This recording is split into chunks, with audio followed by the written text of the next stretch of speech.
I'm 77 years old, and last month I missed my doctor's appointment completely. Not because I mixed up the time or got the day wrong, because I forgot it existed. It wasn't in my calendar. It wasn't in my mind. It just vanished.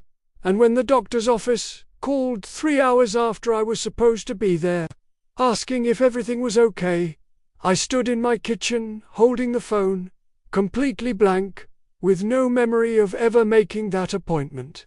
And in that moment, standing there confused and ashamed, I realized this wasn't the first time. This was just the first time I'd been caught. The forgetting started small, the way it always does.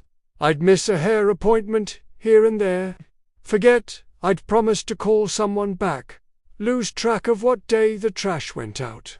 Normal senior moments, I told myself. Everyone forgets things. Nothing to worry about. Just part of getting older. And maybe that was true at first. Maybe those early incidents really were just normal aging. But somewhere along the way, normal became something else. Something more serious. Something I was working very hard to hide. I started writing everything down. Every appointment, every task, every commitment. Filled my calendar with notes and reminders. Put sticky notes all over the house. Set alarms on my phone. Created elaborate systems to compensate for a memory that was becoming increasingly unreliable. And those systems worked, mostly, until I forgot to check the calendar. Forgot to look at the notes. Forgot that I'd set alarms and ignored them when they went off because I couldn't remember what they were for. I live alone. I've lived alone for 9 years since my husband died. And living alone after 75 means there's no one there to remind you about things.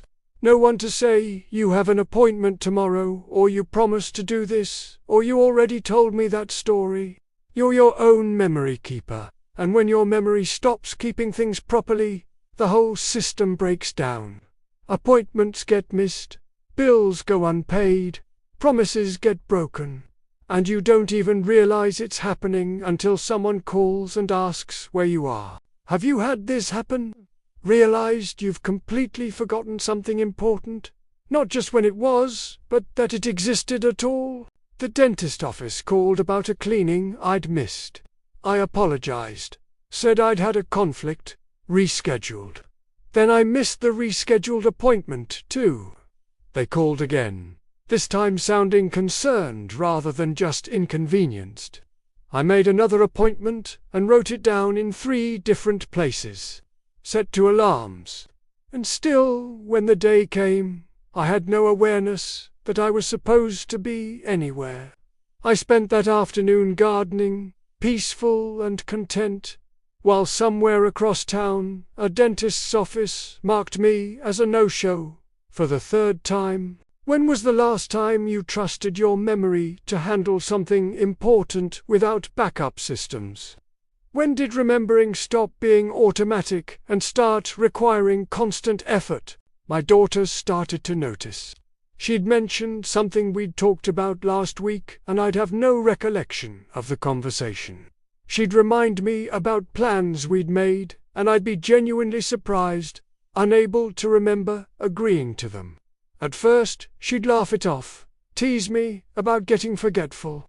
But I could see the concern growing in her eyes, could hear the worry creeping into her voice when she'd call to remind me about things now instead of just assuming I'd remember. The pharmacy called saying my prescription was overdue for refill.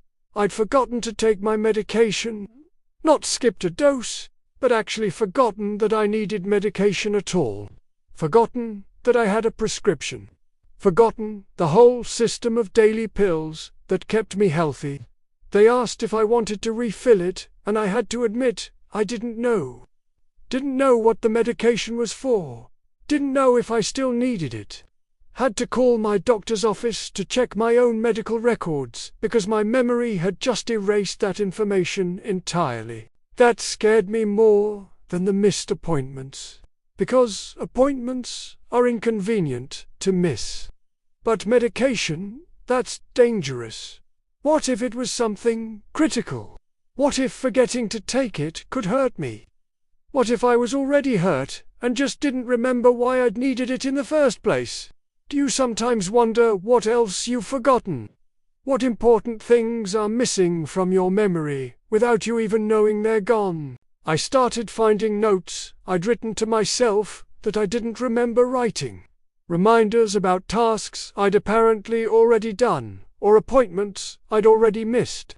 It was like discovering evidence of a life I'd lived but couldn't recall. Like there were gaps in my existence, where time passed and things happened, but my brain just didn't record any of it. My neighbor knocked on my door one morning asking why I'd missed our weekly coffee date. We'd been having coffee every Tuesday for 2 years. It was routine, reliable, ingrained, except apparently I'd forgotten we did that. Forgotten it was Tuesday. Forgotten she existed in my weekly schedule. She stood at my door, looking hurt and confused, and I stood there, feeling terrified, because if I could forget 2 years of Tuesday morning coffee, what else was gone? What other patterns and people and pieces of my life had just vanished from my memory? Bills started going unpaid. Not because I didn't have money, but because I'd forget they existed. I'd find overdue notices mixed in with mail I didn't remember receiving for services I didn't remember using. Late fees and disconnect warnings for utilities I needed but had somehow forgotten to pay for. And each notice was a reminder that I wasn't managing my own life properly anymore. That elderly living alone required a functioning memory, and mine was failing. The worst was when my son came to visit on my birthday, and I didn't know it was my birthday. He walked in with a cake and a present, and I looked at him confused, and he said, "Happy birthday, Mom," and I said, "It's not my birthday." And the look on his face, the realization that his mother didn't know what day it was, didn't know her own birthday, had lost track of time so completely that even basic facts were gone. He tried to laugh it off, but I could see the fear. Could see him wondering how bad this really was. We sat down that day and had a conversation I'd been avoiding. He asked how often I was forgetting things, how many appointments I'd missed, whether I was taking my medication regularly, whether I was paying my bills, whether I was eating properly and managing my daily life, and I had to admit I didn't know. Couldn't reliably answer any of those questions because my memory of the past weeks and months was so fragmented that I honestly had no idea what I was doing or not doing day to day. He started calling me every morning after that, not just to chat, but to remind me, to go through my calendar with me, to check that I'd taken my medication, to make sure I knew what day it was and what I needed to do. And it helped. Having that external structure, having someone else's memory backing up my failing one, but it also drove home how much I was losing, how much independence I'd already lost, without fully recognizing it. We set up systems together. A pill organizer so I could see whether I'd taken today's medication. A large wall calendar with every appointment written in marker I couldn't miss. Daily alarm reminders for the most important things. And we arranged for a home health aide to come 3 times a week. Not to do everything for me, but to check in, to make sure I was following through, to be a backup memory when mine failed. It's been 6 weeks now.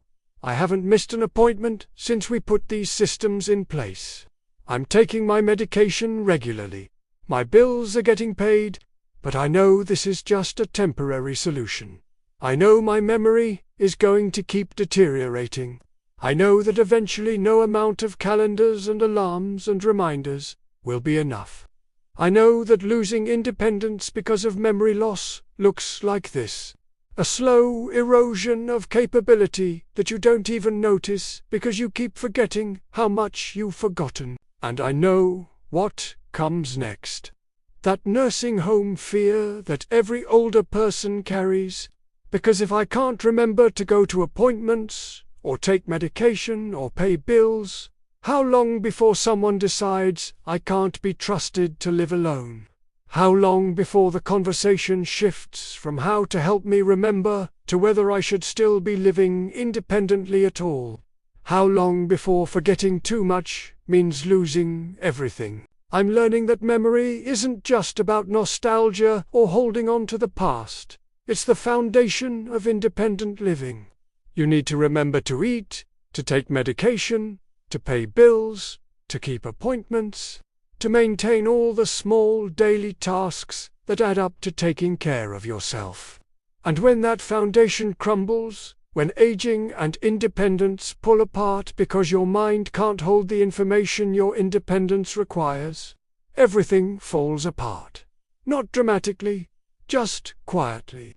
One forgotten appointment at a time. If you're forgetting appointments, if you're missing commitments, if you're losing track of important tasks and responsibilities, please hear what I'm saying. This isn't just annoying.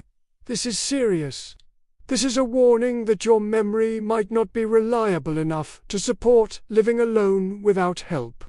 This is your chance to build systems and support before you forget something that puts you in genuine danger. There's still time to set up reminders and calendars and backup systems. There's still time to arrange for someone to check on you, to help you remember, to catch the things that slip through your failing memory. But there's not unlimited time, and waiting until you've forgotten something critical. Until you've hurt yourself or created a crisis because you couldn't remember something vital, that's when other people make all your decisions. That's when you lose control. So please, be honest about your memory. What are you forgetting? How often? How are you compensating? Are those compensations working? Or are things still slipping through? Because those gaps in your memory are gaps in your independence. And acknowledging that, getting help, building support, that's how you protect what independence remains. If this resonated with you, if you're dealing with these same fears about your failing memory, I hope you'll subscribe to this channel. Share this with someone who might be forgetting more than they realize. Leave a comment telling me your experience, because you're not alone. Hit the like button if this felt real and honest. We need to talk about memory loss. We need to face it before it becomes dangerous. Real independence is building the support your failing memory requires. And that's something I'm learning one reminded day at a time.